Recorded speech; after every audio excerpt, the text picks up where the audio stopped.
Hello, my name's Allie Perry. I chair the UCC Palestine-Israel Network.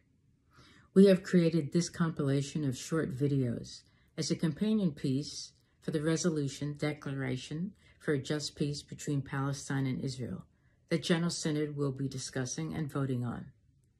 Each of these videos addresses different aspects of the resolution. We hope you'll find them helpful, will learn from them, and will support the resolution. Thank you.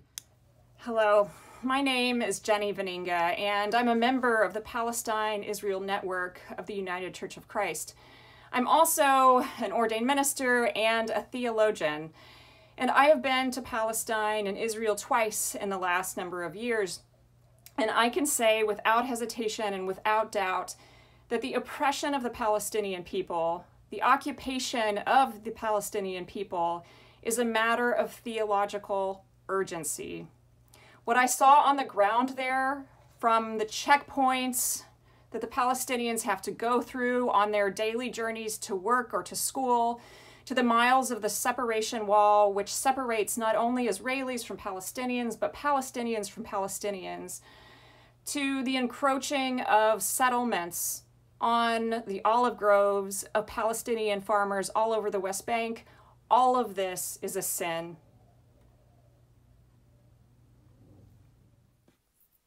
Hi, I'm Ariel, and I'm part of Palestine-Israel Network of the United Church of Christ. I wanted to share why this declaration of a just peace between Palestine and Israel is important to me. The reason that I come back to is that this idea that all families are blessed on the earth.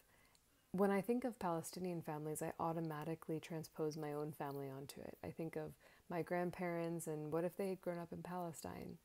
I think of gardeners and farmers in families in the U.S. who've thrived, and how those same families in Palestine have had their olive groves ripped up, or kids in my family playing with the sprinkler in the summer, and how water resources aren't abundant enough in Palestine for kids. Because God promises justice and abundance to all families, we also have to do our part to ensure that's possible. Hello, my name is Jenny Vaninga, and I'm an ordained minister in the United Church of Christ. When I first traveled to Palestine in 2016, I had the opportunity to visit Ada refugee camp, which is just north of Bethlehem. The first thing that we saw when we arrived was a giant symbol of a lock and a key. It's at the very front entrance of the camp. It didn't take long for me to learn what that symbol meant for Palestinians. It's a symbol, a memory, a collective memory of the vast trauma that they have experienced because they have been expelled from their homes in 1948, 67, and up till today. I continue to think about that symbol, that hope, that desire, that right of return for Palestinians to their own homes. And I think about it now when Palestinians in East Jerusalem are under threat. We can do better than this. Palestinians deserve the right to return to their homes. My name is Diane Weibel, and I am the conference minister of the Northern California Nevada Conference of the United Church of Christ. In 2017, I had the privilege of traveling to Palestine and Israel with a delegation from the United Church of Christ. And it was life-changing for me. It was life-changing for me to see individuals and the way that they were treated, the way that they were forced to live.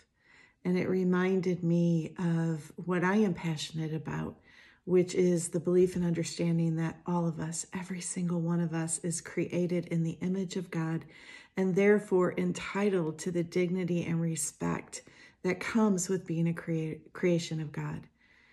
And there is so much work for us to do to bring that kind of dignity and respect to the people of Palestine. My hope and prayer is that we can listen to God's call to each one of us. Hello, my name is Jenny Vaninga, and I'm a member of the Palestine-Israel Network of the UCC. It's been a real pleasure to be involved in creating our resolution for the General Synod coming up this summer in the United Church of Christ.